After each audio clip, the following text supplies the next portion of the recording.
Russ, I read recently that the FDA removed a black box warning label on women's hormone therapy replacement. That's right. First of all, and I understand this has been in place for like 20 years, a long Right, time. right, right. What is a black box warning label? Well, it's dangerous, Yeah. and some of the medications have a black box warning because it may cause heart attacks or other really dangerous side effects. In 2005, we were training hundreds of physicians on hormonal replacement therapy. Yeah. So now all doctors are now prescribing hormones for women for the first time. But one of the drawbacks is the physicians aren't trained in hormone replacement therapy. So I've been training physicians since 2005 on how to do the hormone replacement therapy correctly. I was director of research for a large pharmacy. And women have to realize that dementia, women get dementia 70% more than men do, and heart disease is the number one killer among women, and it's all hormonal related. So you could imagine a woman that starts to feel bad, brain fog, and she gets a little depression, and her joints are starting to ache. You know, she could go to a doctor, her general practitioner, and nobody ever checks her hormone levels, and she could, go on a 5-year journey of frustration. So we try to limit that time down. One of the things we do is we train the women on hormone replacement therapy so they know the difference. The difference in the types of treatments? No, in the hormones, see, the Women's Health Initiative scared women away from hormones. I think 20 years ago, it said in the New York Times, hormones cause heart attacks. Well, those were synthetic hormones coming from, I believe, Big Pharma. It wasn't bioidentical hormones. So in the book, Estrogen Matters, we have all our women buy the book, Estrogen Matters. It walks you through the history of hormonal replacement therapy, all the current science.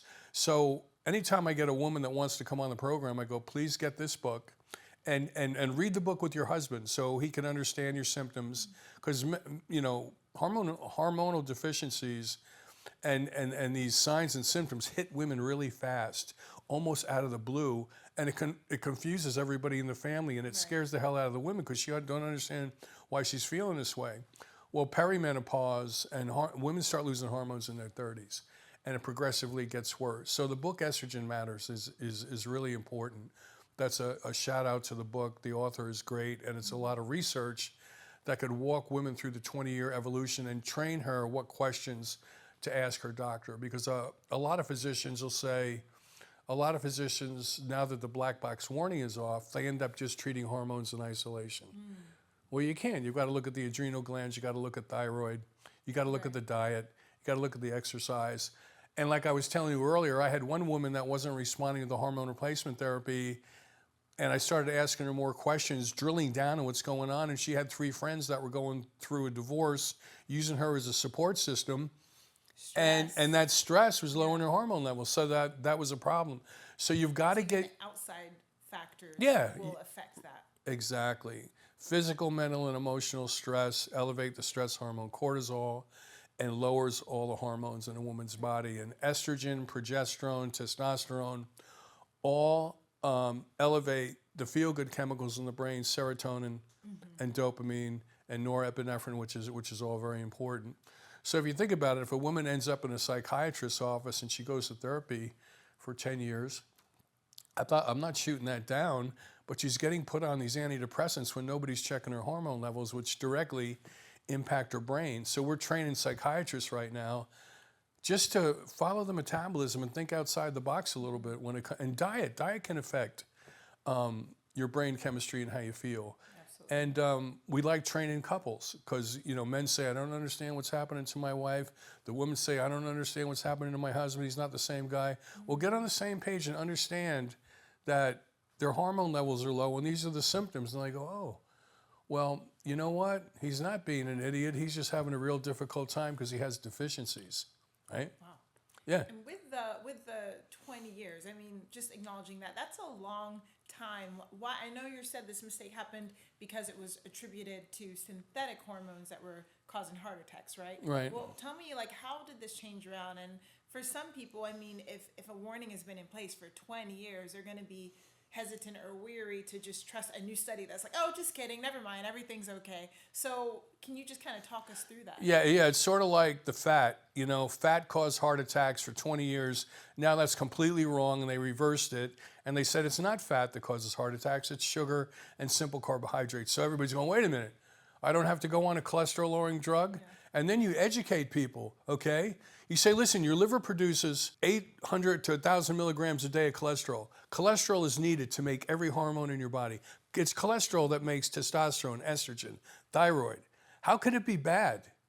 You know what I mean? How could cholesterol be bad? So now there's cardiologists on YouTube and books coming out called The Cholesterol Myth saying, listen, we got it wrong. It's not cholesterol. And what I do and what I educate cardiologists on, it's endothelial dysfunction. What's damaging the lining of the arteries?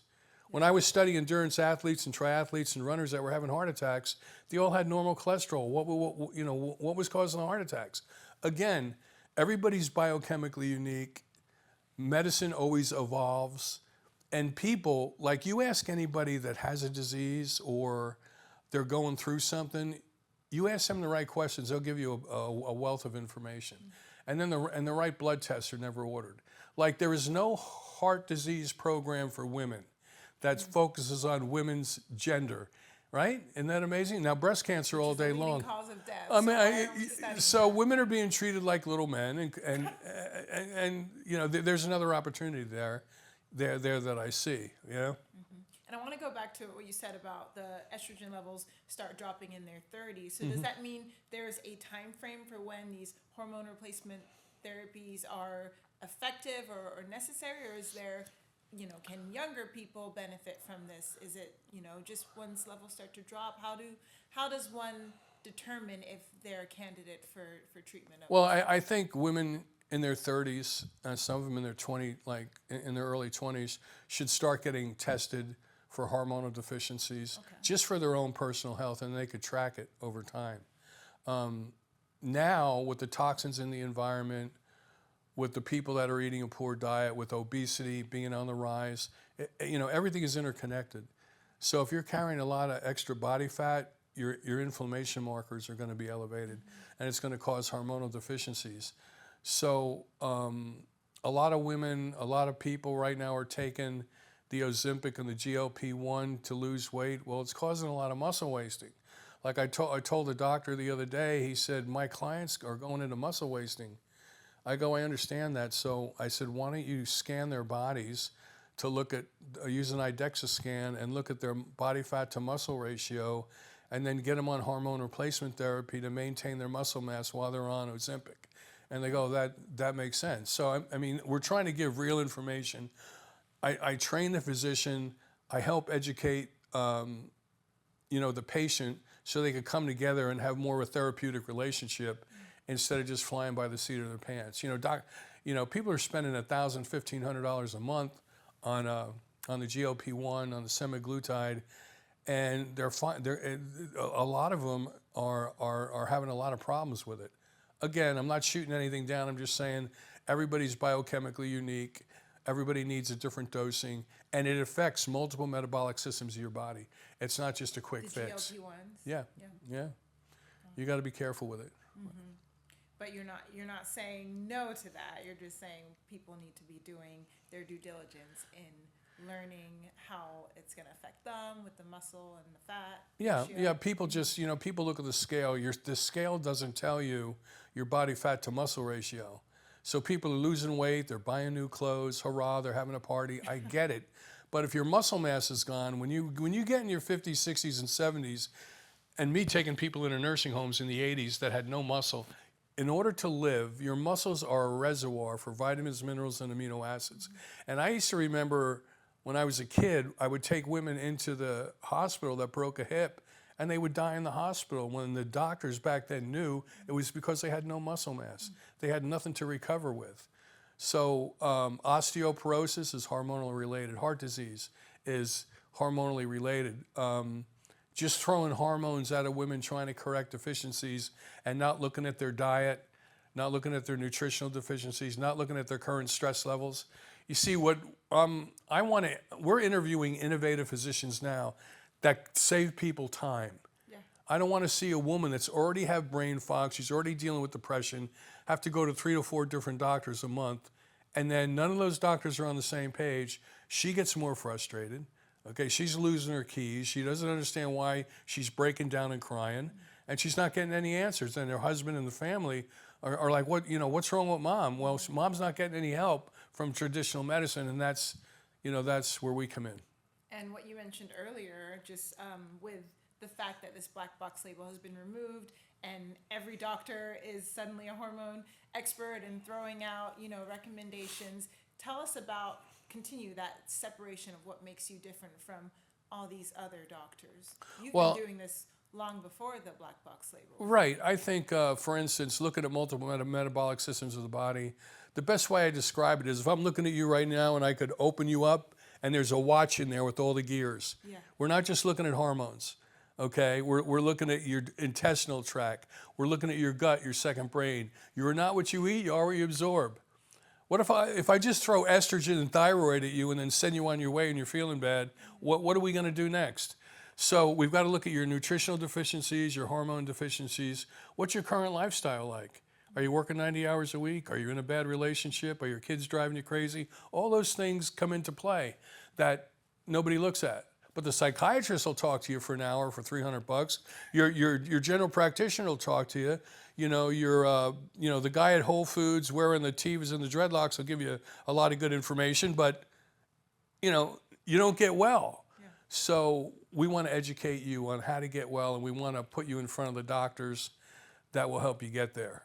So that's why we're going to be doing more marketing to physicians where they could come in here, do a video, separate themselves from the competition in the area. And I get to interview the doctors that are really excited about doing something different now, Yeah. Well, as a woman, I know I appreciate when a physician actually shows care for women's health care, and Right. just you sharing about the importance of looking into all these different factors and even considering working with couples and making sure they both have an understanding for each other. I think that is just a beautiful thing to say. Well, yeah, I mean, the divorce rate goes through the roof, and a lot of that is because of lack of understanding about hormonal deficiencies. I had a woman last week that I actually known for 20 years. She comes to me and goes, "Russ, you got to help my husband. He's depressed. I think he's drinking too much." So I took all that information and I met him. I had him come by, our clinic. We ran some lab work, and we got him feeling better. And then she came up behind me one day and tapped me on the shoulder. She says, "I don't know what you're doing with my husband, but I don't have time for sex 3 times a week." I'm like, "Yeah, no, what do you say to that?" Oops. Yeah, right. Sorry. So again, and she was suffering from hormonal deficiencies. That's why I like taking care of couples. I like educating couples. And I always have the men read Estrogen Matters. When they go, "I don't know what's wrong with my wife. She's emotional. She can't sleep at night. She's gaining weight, and I'm hearing all." I go, "Bro, read Estrogen Matters." They'll list everything she's going through right now. You got to get her help. You got to have patience. You got to bite your tongue. Okay, she's going through something right now that, you could never imagine. And I said, hormonal deficiencies and nutritional deficiencies, and the gut being the second brain, once they all get out of balance, life is overwhelming. I mean, suicidal for some women, because every day they get up and they don't see any light at the end of the tunnel, and a lot of it's hormonally and nutritionally related. You don't want to pop in just an antidepressant and put them in a haze. We want to, and I'm not against antidepressants in some cases, but you want to fix the problem. You want to look at the multiple metabolic systems that, some of these women live from hour to hour, not day to day. And they need help and they're not getting it. And a lot of their doctors and psychiatrists are going, "Well, if you're on 20 milligrams of an antidepressant, let's try this other antidepressant." And I'm like, dude, look at her hormone levels. Look at her gut. I mean, what is she eating? I mean, if she's eating a lot of carbohydrates that elevate her insulin and it drops her blood sugar, right. People that have had low blood sugar have gotten pulled over for drunken driving. Right? So, the women got to ask the tough questions. You can't be afraid to push back on your doctor. You can't be afraid to fire your doctor. Because, listen, there's 3... And hire you. Well, the doctors are my clients, and I know they got golden handcuffs. Some of the doctors got to see 20 people a day, to pay the bills. I understand that. It's our medical system is broken. Now, our emergency system is the best in the world, but our how you take care of disease, for instance, diabetes, heart disease, cancer, and dementia, they're all from elevated insulin, inflammation, high blood glucose. They're all one disease, but somebody that has that, they have to go to all these different doctors. They all got their own medication. They all got their own treatment protocols. When in reality, if you just work on their diet and their hormone levels, you just took care of all three. And the research is out there. It all comes back to hormone levels. Yeah, hormone levels and nutrition and you know, in your diet and are you sleeping? You know, a form of torture is keeping somebody awake. You've got to be able to sleep. When you sleep, you recover, right? When you're under stress, you elevate cortisol, and then you lower all your feel-good chemicals. So postpartum depression, women lose all their hormones after they deliver that baby, as an example, and then they end up with postpartum depression, and nobody looks at their hormone levels, right? You make me want to pick up a copy of Estrogen Matters right now. Well, I mean, it's a good little, you know, Estrogen Matters is something that every woman should read because it's going to keep them out of the railroad tracks. We'll have the information for the book. Yeah, I'm not getting any. I'm not getting any money or anything like that. I just want to help people get answers, and instead of me being on the phone for hours, I go, if you're really serious about your wellness, then read Estrogen Matters. And the men are already familiar with their hormone replacement therapy, but you know the men's hormone replacement clinics have been around. We're surrounded by 8 hormone replacement clinics for men in Orlando, and a lot of them are just, it's a red ocean strategy. They're not doing anything new. They're just throwing testosterone, you know, or some peptides at these guys, and they're not doing a deep dive. So a lot of our training helps these hormonal replacement centers think outside the box. Some of the doctors paid $175,000 for a franchise, for a hormone replacement center franchise, and nobody's coming through the door. And that's right. And so we want to help those physicians to think of a blue ocean strategy where they could look at their own niche. So one doctor I'm working with right now, I go, he's got a couple of friends that are psychiatrists. I go, that's good. Why don't you guys partner up and we could have a meeting and I'll show you how to wean people or deprescribe antidepressants and increase their hormone levels. And that'll be something very innovative for the people, you know, in Central Florida. So that's, you know, that's that niche. That's doing something unique because people don't want to take antidepressants forever. Of course not. You know, and for a lot of folks, antidepressants, they're addictive. And so got a couple of psychiatrists. Their good buddy is a GP. They'll come together, do the advanced hormonal testing, and then slowly wean the people that want it off the antidepressants. So that's a new blue ocean strategy, right? You've said several times in this conversation that you just want to help people, and I want to assure you that you absolutely are helping people. You've helped me today. I'm sure you've helped a lot of people watching and shining a light and help giving context and understanding to these issues that are impacting women and hormone replacement therapy. So I want to thank you for this great conversation. Okay. I always like working with you. You know that. All right, Russ. So I heard that Kennedy, our Secretary of Health, has recently said that he believes the keto diet could be the cure to schizophrenia. Yeah. So that's mind-blowing. Right. And I know some people are saying this is unfounded. Some people are saying, this has been news all along. So I wanted to come to the expert. What are your thoughts on this statement? Yeah, I think, well, let's take a look at psychiatry. Okay. In the early 60s, they almost got ran out of town. There was a big war between psychiatry and traditional medicine. And then along the way, psychiatry formed groups, and obviously psychiatrists were graduating from school, and they knew they needed a book of illnesses. So they came up with a book called the DMS. I think it started out as a DMS-1 and then moved to the DMS-2. And in that book is bipolar, schizophrenia. Okay. Back in the day, it used to be homosexuality. So this book would list all the mental health diseases, and it eventually changed. But there's no blood test for that. There's no imaging for that. It's just run by a consensus of people. And that book is still here today. We've got 26,000 psychiatrists in the United States that are scripting people for antidepressants. And I'm not against that. As a paramedic attached to the SWAT team in the early 80s, I've had friends commit suicide. I know that there's other things we can look at, and the psychiatry community is not looking at it, okay?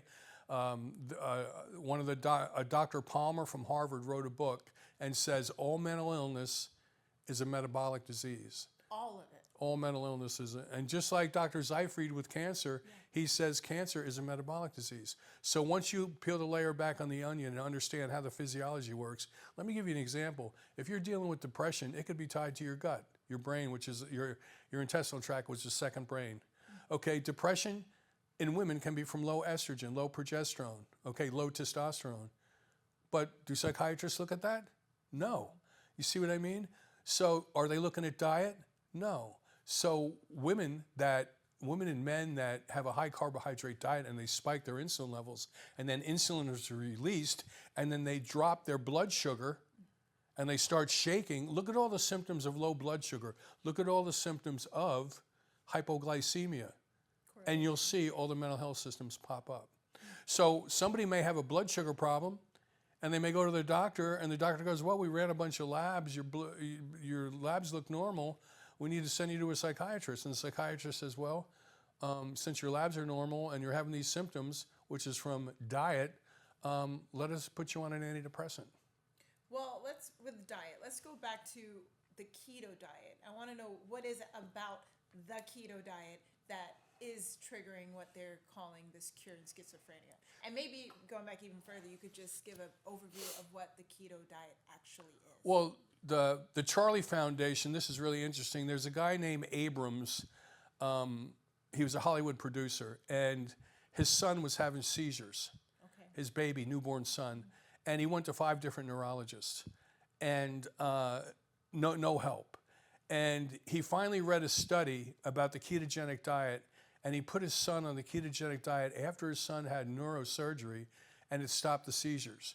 And he was like, why doesn't everybody know about this?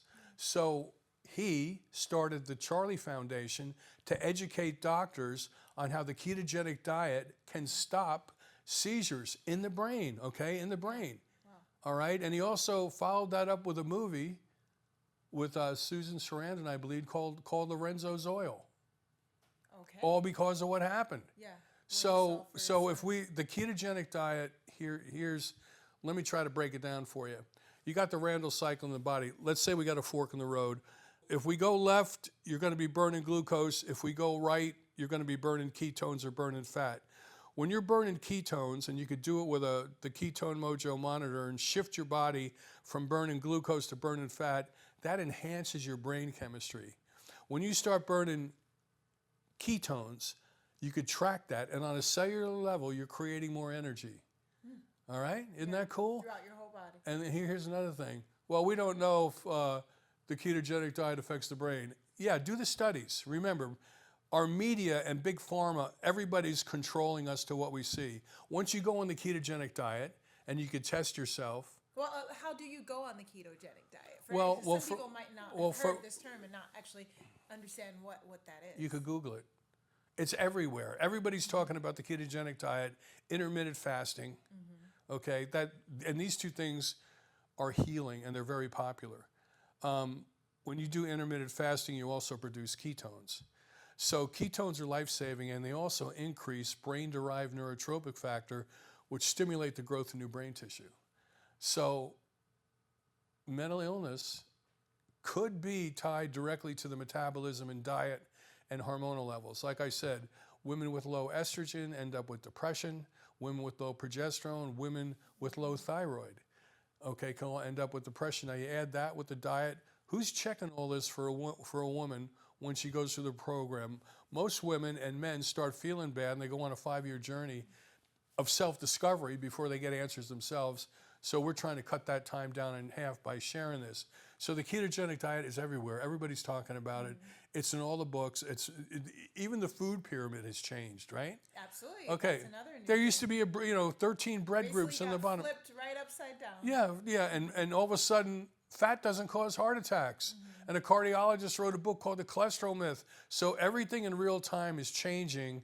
What I want to do with you, and obviously with our media crew, is fast forward that where we could create content that will resonate with people. We need to tell stories, okay? We want to educate people with stories.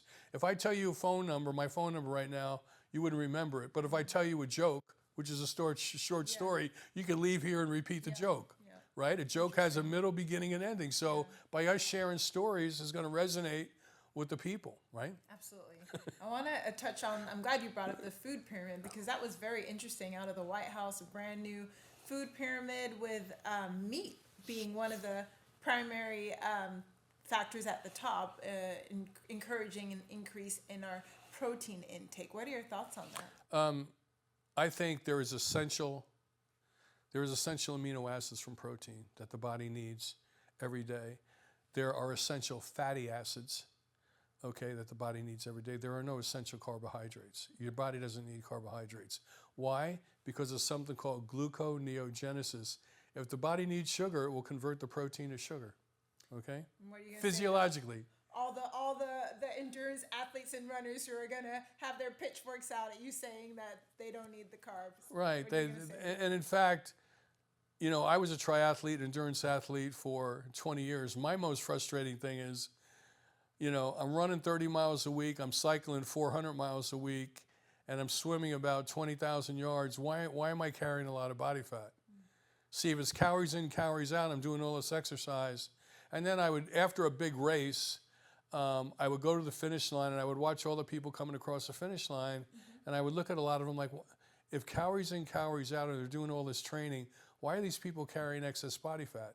And this is in the late 80s, early 90s. I was starting to, because I had somewhat of a medical background, and I was around all the coaches, and luckily I was training at the time as a triathlete with two 50-year-old PhD exercise physiologists. So I was lucky. And then I was listening to what they were saying, and I'm like, you know what? I think they're full of shit too. And no disrespect, but I'm like, something's not right here. And then I'm gaining weight. Well, I was gaining weight because I was training, elevating my cortisol, lowering all my hormone levels, and still eating high carb. So in 96, I went on the ketogenic diet with all my roommates. I've got videos on that. 1996, I went on the ketogenic diet, and our life changed. Wow. Yeah. Tell me how. Well, I mean, the energy. I mean, I used to eat a bunch of simple carbohydrates, bananas, power bars when I'd go on a 100-mile bike ride. And then as we went on the ketogenic diet, it took a little time. We had arrhythmias, we messed our hearts up a little bit, but I'm just saying we were flying by the seat of our pants in the 90s. Some of my roommates that were really exceptional athletes went on the ketogenic diet. They lost weight and they got faster. And one of them was, I got one on the Russ Scala YouTube channel. We all got fitter and we got stronger and we got leaner and we recovered faster being on the ketogenic diet. And I'm telling you, we were training. I was racing all over the country, so I could feel the difference in my body. With the statement with the ketogenic diet, going back to being able to help with mental illnesses, do you feel that now that this has been, published in from the White House, that this is something that's going to change medicine today, or is this something that is going to be pushed down and kind of an under the table, not everyone is going to be talking about? Well, I think anytime you've got a multi-billion-dollar industry in antidepressants and the drugs, That's the concern. yeah, you're going to have a concern.